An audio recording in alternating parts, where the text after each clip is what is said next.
Hello, and welcome to Your Sparkly Brand. This is the podcast designed to inspire and empower female entrepreneurs. On this podcast, we share valuable how-to content, discuss common mindset challenges, and interview kick-ass women business owners about their journeys.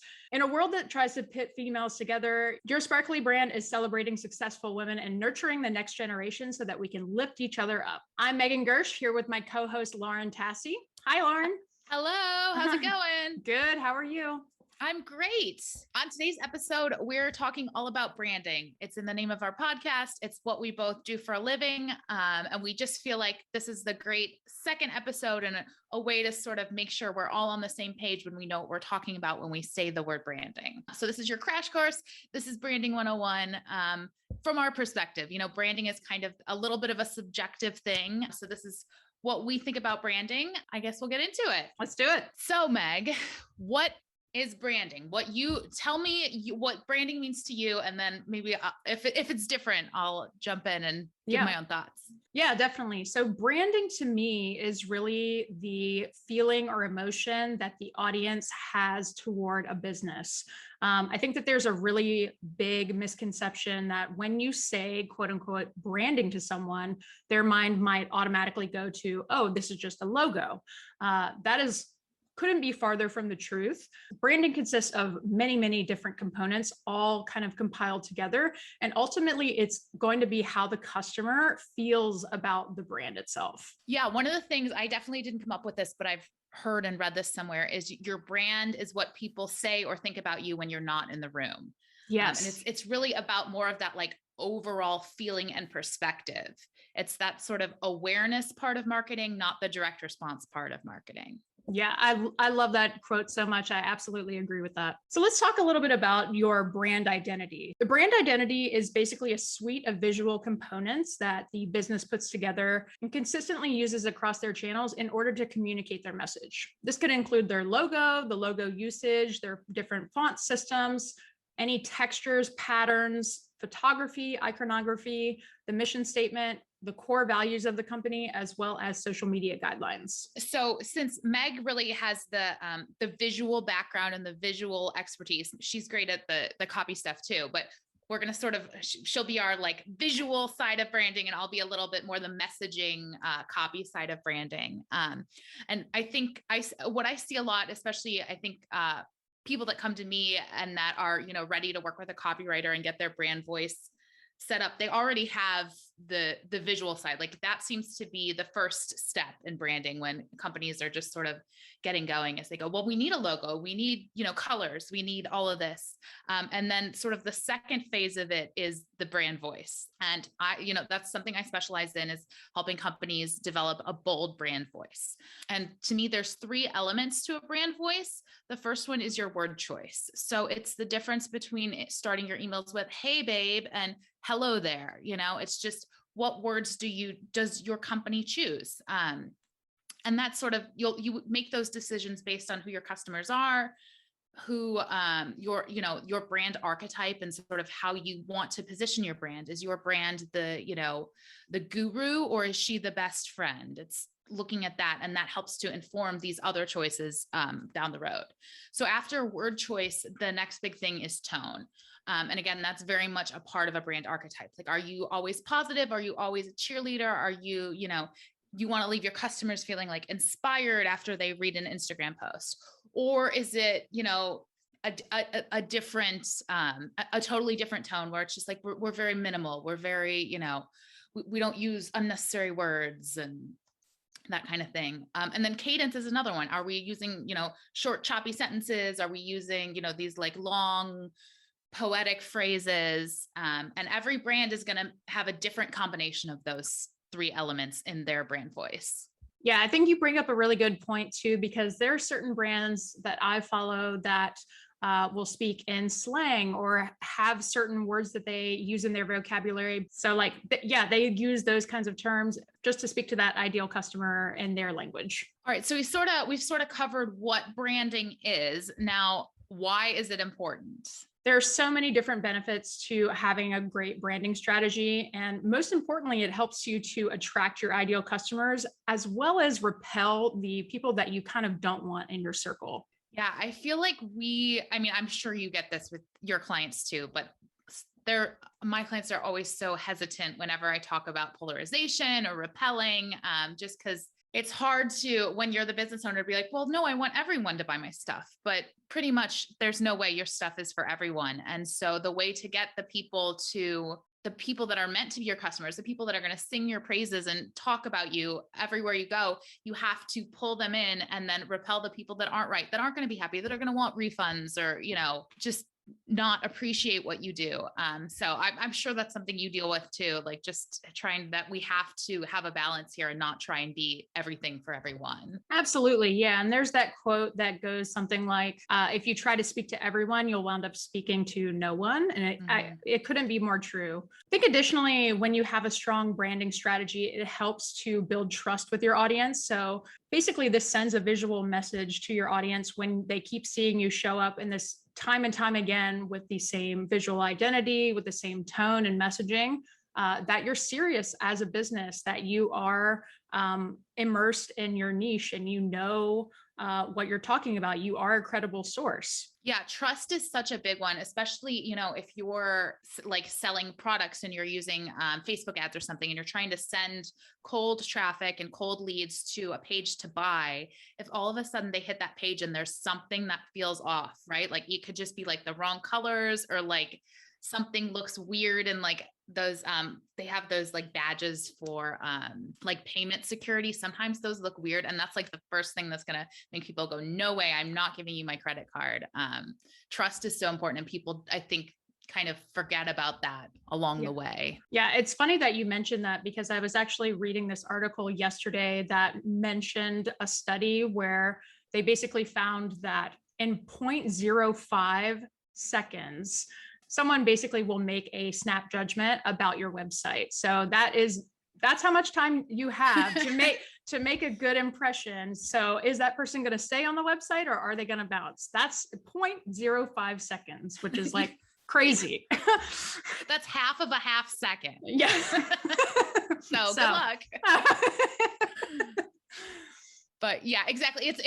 It's those things that you don't realize can be doing you harm when they don't work right. But when they work right, it just makes the whole customer journey and the sales funnel sort of work smoothly. Absolutely. Yeah. It's like the thing about design is, like, when it's good, you don't even notice it. Yes. But when it's not good, you always notice it. You don't have to be a designer to understand like what bad design looks like. I think you can say the same thing when it comes to copy and messaging as well. As you can tell when it's this brand you love, and they've been, you follow that, they're one of your favorite things to follow on Instagram. And then all of a sudden, like the tone changes, like they started to have somebody else write their copy, or it's just like, it doesn't feel right. You might not even be able to like say it out loud or pinpoint it, but it's just like something's off and you're not sure what happened.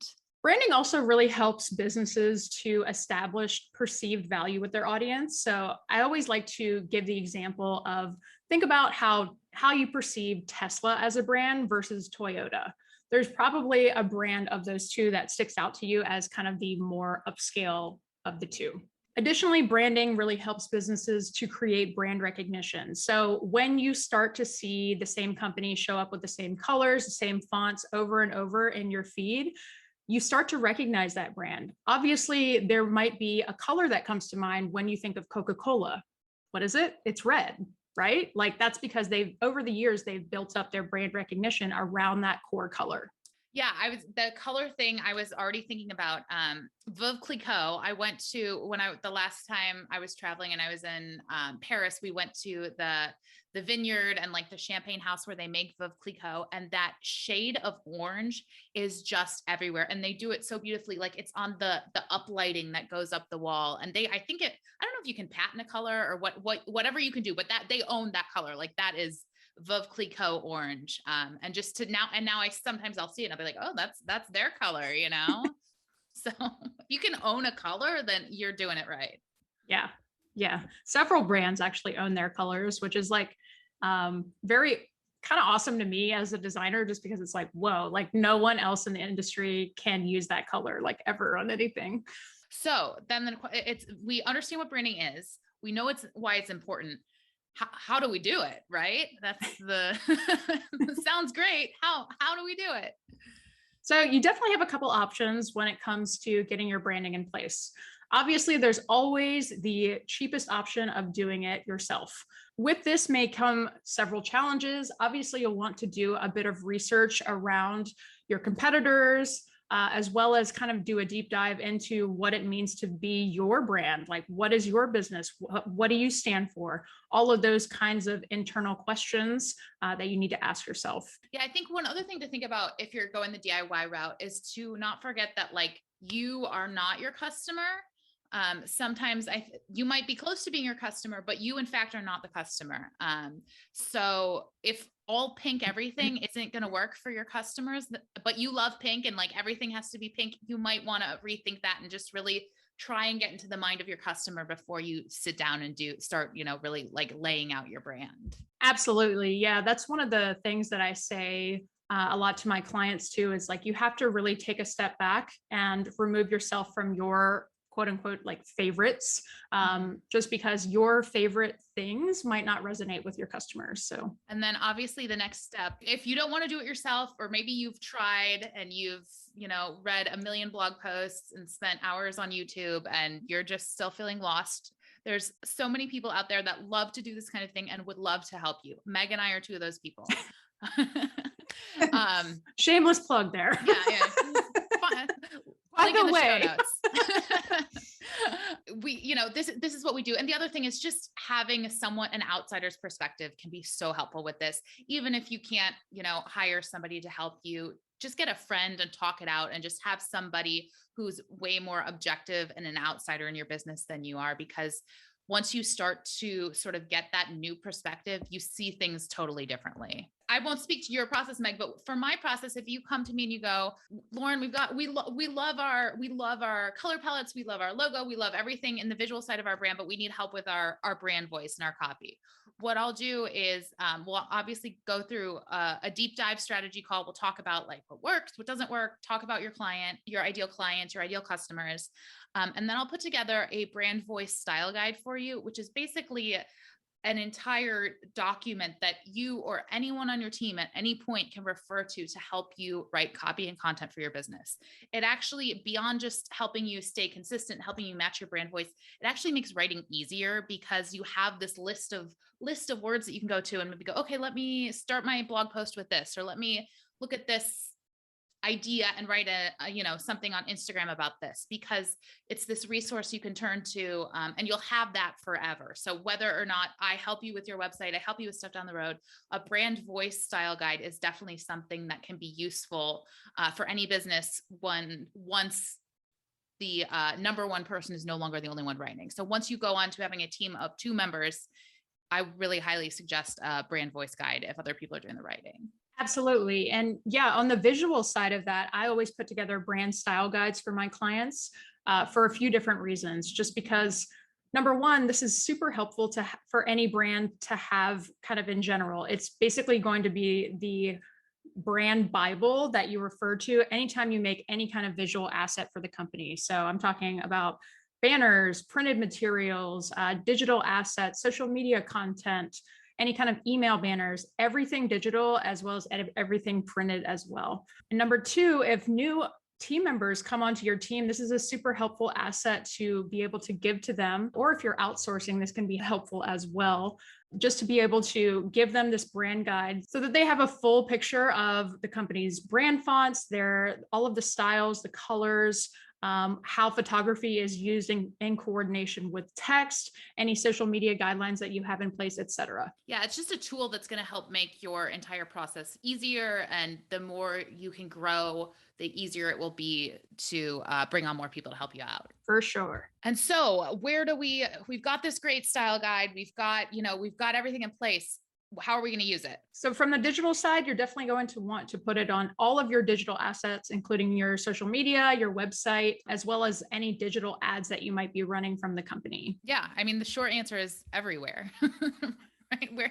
Where do you not put your branding? I mean, yeah, I kind of look at branding as essentially like different touch points that you have with your audience, right? Like think of every opportunity that you have to communicate with your customers as another opportunity to reinforce that brand. Yeah, showing up at, every step along the way consistently and with that same voice, with that same, palette, really it builds that trust, and you will not get a sale until you have established trust with your customer. So let's talk about some final tips for really nailing your branding. Yeah, I want to start with knowing your target audience, but it's also more than knowing your target audience.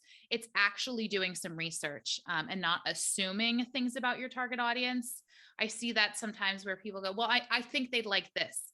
And that can really lead you down the wrong path if you're just assuming things and you're not talking to people. And you don't need to, pay $10,000 to send a survey to 1 million people. It's just maybe talking to the people in your circle and your network who would be your ideal customers. If you sell sparkly kimonos, right? Talk to your friends who would wear a sparkly kimono and say, oh, hey, what are you looking for? What colors do you like the best? And, would you buy this for this kind of thing? And just sort of doing that first step of the research will pay off so much further down the end, instead of having made all these assumptions about your audience and then sort of sitting here with something that's not selling because you didn't, put in the legwork. I think the other side to that too is taking a look at your competitors. It's so easy to spy on your competitors. And I say, like, people say, quote unquote, like, spy on your competitors, like, oh, it's like this sneaky weird thing, but actually it can be super helpful and informative. Even going to their social media accounts and seeing what type of content they're posting,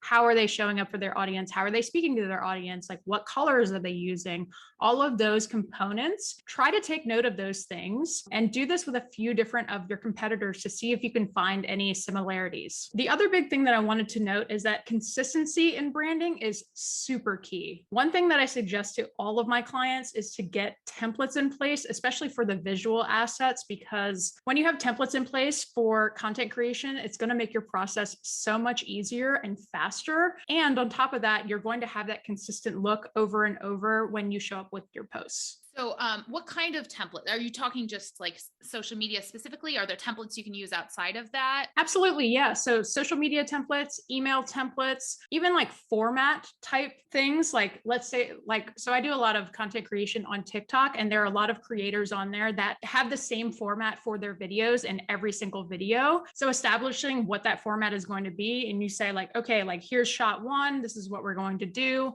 Then you pan over to this, like just establishing that can be really helpful, just because it creates that consistency for the brand. Yeah, I love that. And it's more work up front that will pay off down the end too, because you're not, trying to figure it out every time you're trying to make something. So if you've made it this far, you have made it to the end of Branding 101. If you enjoyed this episode, make sure to follow us on social media at Your Sparkly Brand.